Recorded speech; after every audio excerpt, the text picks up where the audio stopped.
So today we're gonna body shame this Volvo because well, that says Fomoco and Peugeot and Citroen.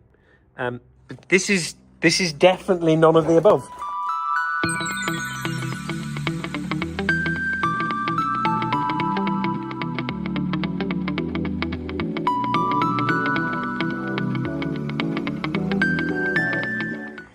It identifies as a Volvo, but underneath it's Fomoco, and some hodgepodge of all the others. Not that you can see that on that angle. There you go. I'm still illuminated. So we have another car in the garage and on the lift. So this is a Volvo V60. It's a previous generation to the one we had before. And the one we had before actually belongs to the same person who owns this one. And meet Dr. David. Not to be confused with Dr. Nuff, who is also Dr. David.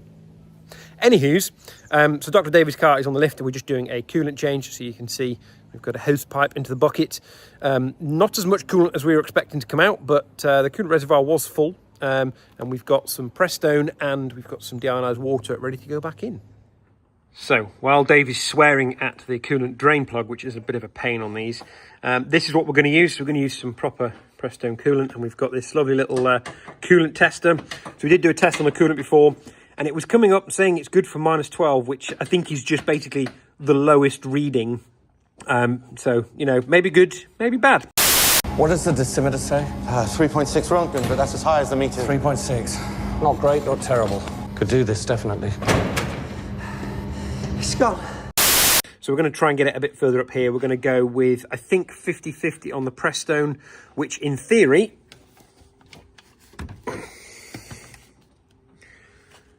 should give us to -37. The reason we're going to go that far, I know it's never going to get to -37 in this country, but when we drain the coolant, we don't think everything came out of the system because we've just done a flush, and what's come out of the system after the flush is still a little bit blue with the coolant, which means there's some sort of still sitting in the block, we think.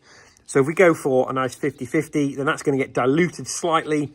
At worst case, it's diluted 2-to-1, in which case it's still good for -18. But once we've got it in and we run the engine up, we'll do a little test with this and see what it's reading on the little tester.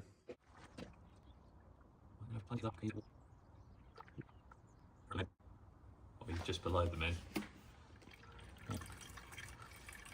Get the deionized water in. So doing the job properly rather than just using tap water.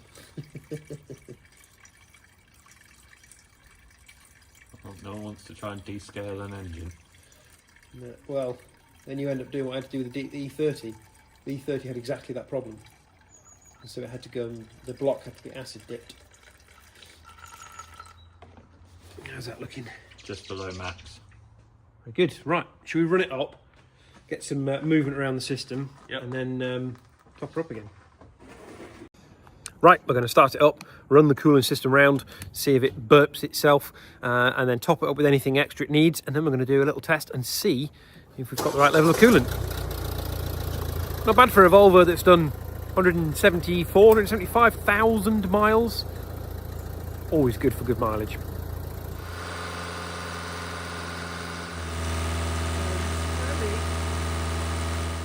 Running. Right, let's, a moment of truth. I'm going to just sink that in there. Give this an almighty squeeze.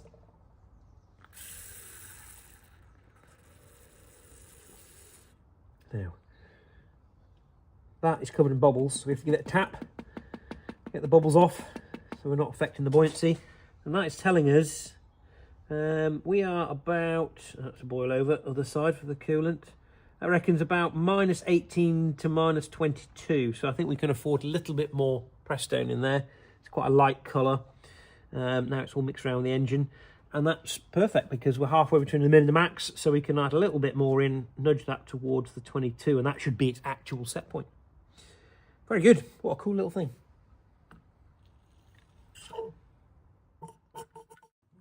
Now, Dr. David, what exactly are you doing under here? You appear to be unstitching some cable ties. Yep. from where I damaged it a few years ago. Now, this is actually quite helpful. The fact that all this is broken and held together with cable ties is good, because behind here is the washer bottle, which is leaking. So something's come unclipped. The little connector on the hose looks to be loose. Normally, it's sort of a bumper job and a wheel arch job just to get at it. But it's this connector here. In this instance, It's there. there you go. It's leaking from just there, which is totally accessible when all of the clips are broken. So that's an improvement mod for maintenance reasons, right? Yep. Totally purposeful. I thought I'd check out what a 175,000 mile Volvo V60 looks like. Now, while the camera does make the colours a bit more vibrant, so it looks a bit more rusty than I think it actually is, it's surprisingly good under here. I'm quite impressed, especially for Ford era Volvo. Another one done.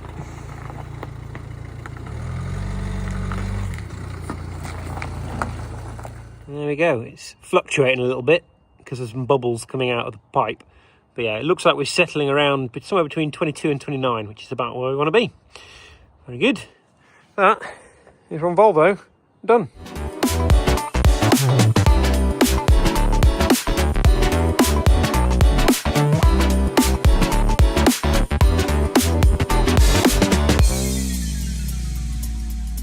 Don't forget to like, comment, share and subscribe.